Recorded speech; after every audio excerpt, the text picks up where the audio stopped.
আসসালামু আলাইকুম। ভূমি মালিকদের জন্য দারুণ সুখবর। এখন থেকে প্রত্যেকটা জমি আপনি চাইলেই দাগে দাগে নামজারি করে নিতে পারবেন এবং এমনই একটা সিস্টেম বাংলাদেশ সরকারের পক্ষ থেকে প্রজ্ঞাপন আকারে স্পষ্টভাবে ভূমি মালিকদের উদ্দেশ্যে জানিয়ে দেওয়া হয়েছে। আর এই প্রজ্ঞাপনটি জারি করা হয়েছিল 2025 সালের ফেব্রুয়ারি মাসের 25 তারিখে।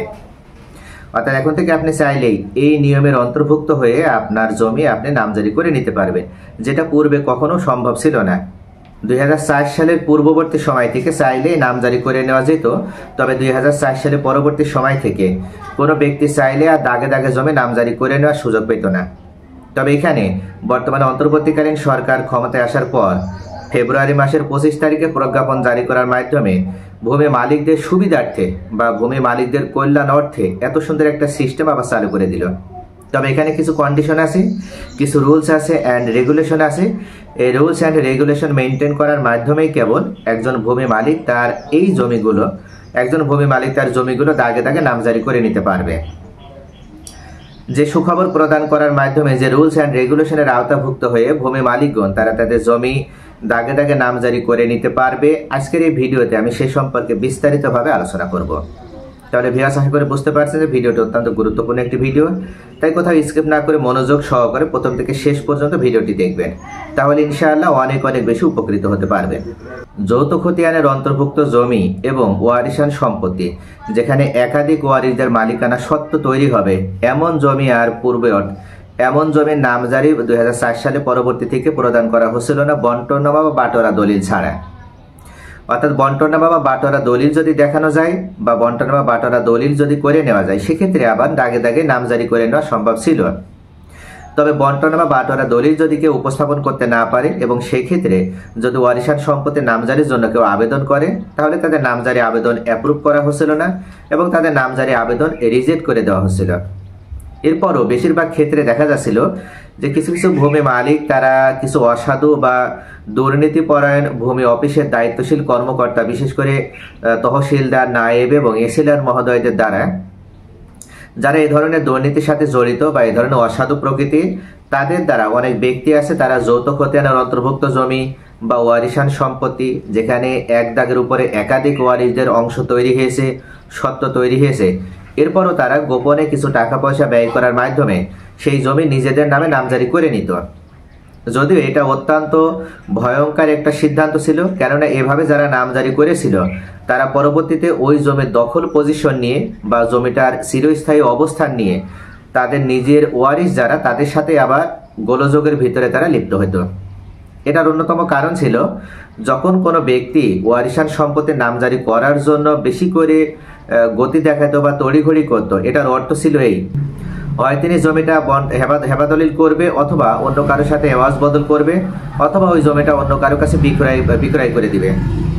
এই কারণে বেশিরভাগ ক্ষেত্রে দেখা যায় যে ওয়ারিশান সম্পত্তি হওয়ার পরও কিছু ভূমি মালিক আছে তারা ওই সম্পত্তি নিজের নামে নামজারি করে নেওয়ার জন্য বেশিরভাগ ক্ষেত্রে গতিশীলতা দেখাতো বা বেশিরভাগ গুরুত্ব প্রদান করত।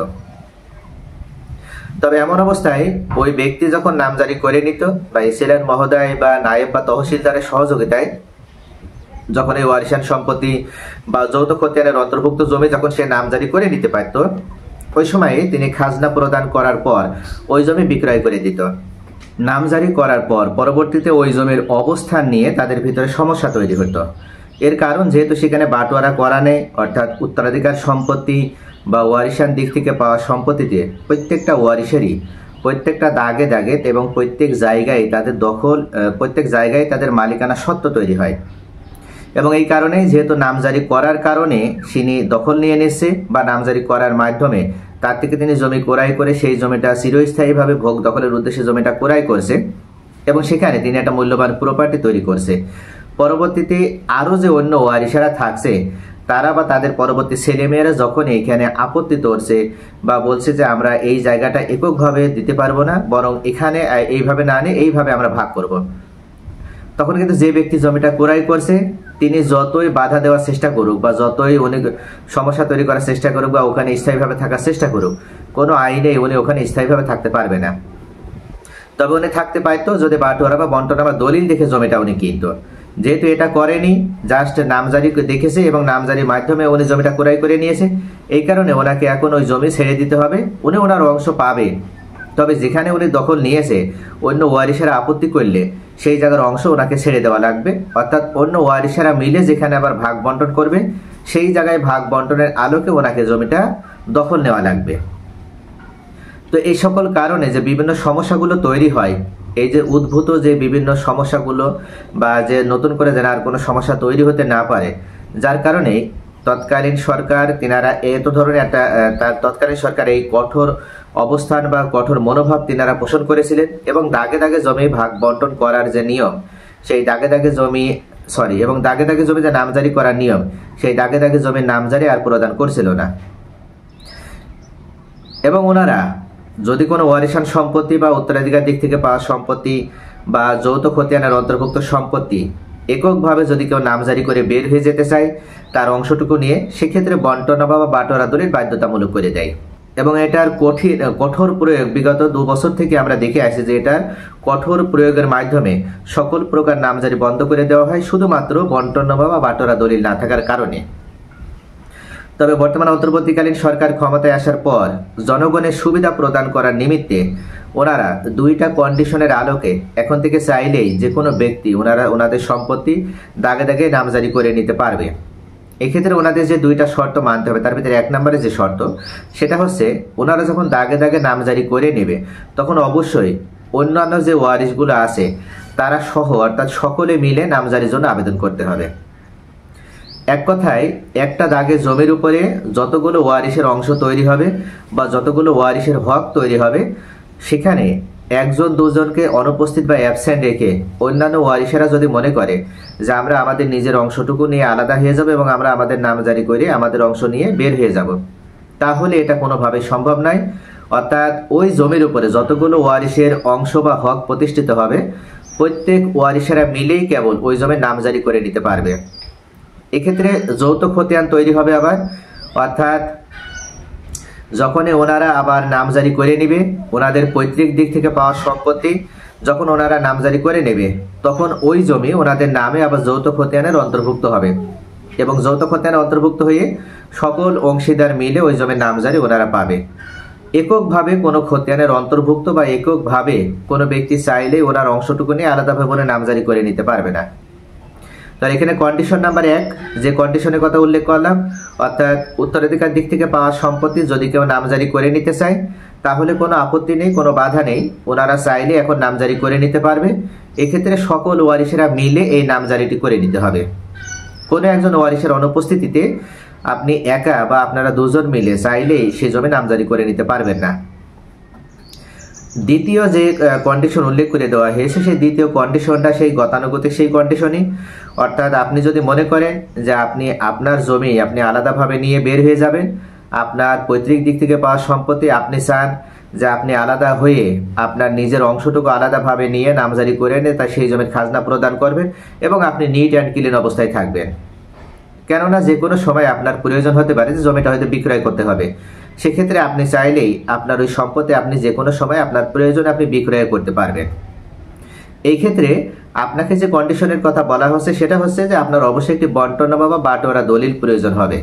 তবে আপনার সাথে আরও যে অন্যান্য অংশীদারেরা মিলে ওই জমিটার মালিকানা লাভ করছেন, অন্যান্য অংশীদারেরা যদি এই ক্ষেত্রে আগ্রহ পোষণ না করে বা এই ক্ষেত্রে যদি তারা মনে করে যে এটা তাদের প্রয়োজন নাই, তারা যেভাবে ভোগ দখল করছে এভাবেই তারা দীর্ঘদিন ভোগ দখল করবে এবং পরবর্তীতে যখন রেকর্ড আসবে তখন রেকর্ডের সময় যার যার অংশ সেই আলাদা আলাদাভাবে নিজেদের নামে রেকর্ড করে নেবে। এমন অবস্থায় শুধু আপনার প্রয়োজন বা আপনাদের 2-1টা ওয়ারিশের হয়তো প্রয়োজন যে ওই জমিটা বন্টন বা বাটোয়ারা দলিল অত্যাবশ্যক হয়ে গেছে আপনাদের জন্য। তাহলে সকল ওয়ারিশেরা যদি আগ্রহী না হয় তাহলে তো আপনি বন্টন বা বাটোয়ারা দলিল করতে পারবেন না। তাহলে কি ভূমি আইনে এটার জন্য কোনো নতুন সুযোগ প্রদান করা হয়নি? হ্যাঁ, এটার জন্য নতুন একটি সুযোগ দেওয়া আছে। সেই সুযোগটা নতুন বলা চলে না, পূর্ব থেকেই সুযোগটি দেওয়া আছে। আপনি যদি মনে করেন যে আপনার বন্টনামা দলিলের প্রয়োজন তাহলে আপনি চাইলে কোর্টের দ্বারস্থ হয়ে বাটোয়ারা বা বন্টনামা দলিলের জন্য আপনি মামলা করতে পারবেন। এক্ষেত্রে আপনার অন্যান্য ওয়ারিশের আপনার কোনো ক্ষেত্রে তাদের সহযোগিতাও প্রয়োজন হবে না।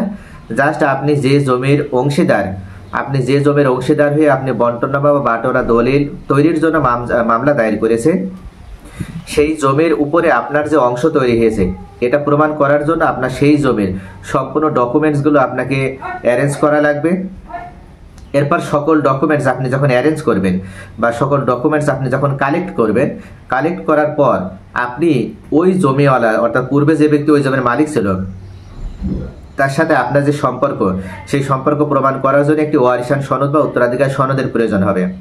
এই ওয়ারিশান সনদ বা উত্তরাধিকার সনদ দেখানোর মাধ্যমে আপনি কোর্টে ভালো একজন অ্যাডভোকেট বা অভিজ্ঞতা সম্পন্ন একজন অ্যাডভোকেটের শরণাপন্ন হয়ে আপনি কোর্টে মামলা দায়ের করবেন। তাহলে ইনশাআল্লাহ খুব দ্রুতই এখন বর্তমান অন্তর্বর্তীকালীন সরকার এই সকল পারিবারিক মামলা বা রেকর্ড সংক্রান্ত মামলার প্রতি খুবই আগ্রহী, অর্থাৎ ওনারা খুব দ্রুততার সাথে এই মামলাগুলো নিষ্পত্তি করে দিয়েছে।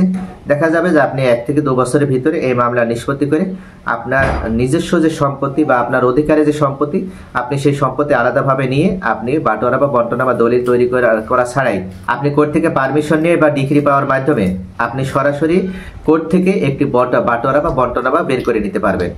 তাহলে ভিউয়ার্স, আশা করি বুঝতে পারছেন যে বর্তমান অন্তর্বর্তীকালীন সরকার জনবান্ধব সরকার এবং ভূমি মালিকদের সুবিধার্থে এই সুন্দর নিয়মগুলো চালু করে দিয়েছে। এই নিয়মগুলোর মাধ্যমেই আপনারা আপনাদের সম্পত্তি চাইলেই আপনি আপনার পৈতৃক দিক থেকে পাওয়া সম্পত্তি বা যৌথ খতিয়ানে অন্তর্ভুক্ত সম্পত্তি নিজের নামে আলাদাভাবে নামজারি করে নেওয়ার মাধ্যমে আপনি বাটোয়ারা বা বন্টনা বা দলিল ছাড়াই নামজারি করে নিতে পারবেন।